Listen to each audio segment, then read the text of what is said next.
هنا الأمريكان سألوا نفسهم نفس السؤال وقالوا مين الدولة اللي عندها الخبرة والقدرة والسرعة على إنقاذ أمريكا من غير طبعا ما يلجأوا للصين أو روسيا؟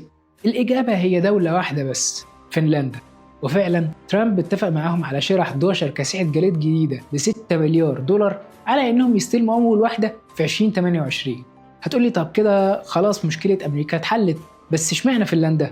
ببساطة لأن فنلندا هي المفتاح وراء أهم المنافسين في القطب الشمالي. أغلب كاسحات الجليد الروسية والصينية يا بتتصنع في فنلندا يا بتتصمم في فنلندا. فنلندا هي الأقوى في المجال ده بلا منافس. الناس دي بقالها أكتر من 150 سنة بتبني سفن بتبحر في الجليد، وعندهم خبرة متوارثة من أجيال في بناء سفن قوية بتستحمل الصدمات العنيفة والمستمرة اللي جاية من الأبحار في الجليد. غير كمان تطويرهم لأنظمة معقدة قادرة على امتصاص أي اهتزازات ممكن تدمر محركات السفينة وقت الإبحار. أكبر دليل هو أحدث كاسحة جليد من إنتاجهم، السفينة بولاريس